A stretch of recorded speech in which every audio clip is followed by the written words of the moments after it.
मध्य प्रदेश के किसानों के लिए एक बड़ी खुशखबरी सामने आई है। पराली जलाने की बढ़ती समस्या के बीच राज्य सरकार किसानों के कल्याण और पर्यावरण संरक्षण की दिशा में एक महत्वपूर्ण कदम उठाने जा रही है। सरकार जल्द ही किसानों के लिए एक नई योजना लेकर आ रही है, जिसका नाम है अन्नदाता मिशन, जिसे कृषक कल्याण मिशन के रूप में भी जाना जाएगा। इस महत्वाकांक्षी योजना के तहत किसानों को पराली न जलाने सहित 5 महत्वपूर्ण शर्तें पूरी करने पर सरकार की ओर से प्रोत्साहन राशि प्रदान की जाएगी।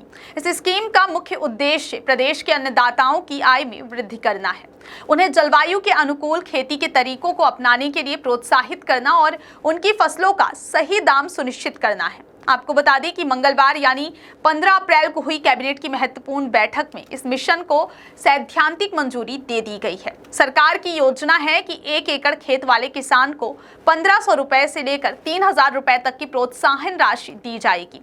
लेकिन इस प्रोत्साहन राशि का लाभ उठाने के लिए किसानों को 5 शर्तों का पालन करना अनिवार्य होगा।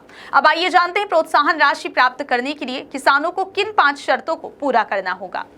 पराली जलाने से मुक्त खेती को अपनाना होगा, कृषि ऋण का समय पर भुगतान करना होगा, उर्वरक का बहुत कम इस्तेमाल करने वाली तिलहन और दलहन फसलों का उत्पादन करना होगा। इसके साथ ही पानी के बहुत कम उपयोग वाली कृषि पद्धतियों को अपनाना होगा, कीटनाशकों का कम से कम उपयोग करना होगा। अन्नदाता मिशन का लक्ष्य केवल प्रोत्साहन राशि देना ही नहीं है, बल्कि इसके कई व्यापक उद्देश्य हैं। इस योजना के तहत किसानों की आय में बढ़ोतरी, जैविक और प्राकृतिक खेती के क्षेत्र का विस्तार, खेती को जलवायु परिवर्तन के अनुकूल बनाना, किसानों को उच्च गुणवत्ता के खाद, बीज और कीटनाशक उपलब्ध कराना, उन्हें सस्ते ब्याज दरों पर ऋण दिलाना और फूड प्रोसेसिंग व कृषि आधारित उद्योगों पर विशेष ध्यान केंद्रित किया जाएगा।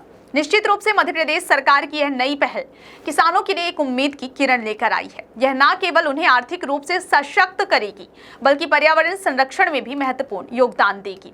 अब देखना यह होगा कि यह योजना धरातल पर किस प्रकार उतरती है और किसानों को इसका कितना लाभ मिलता है।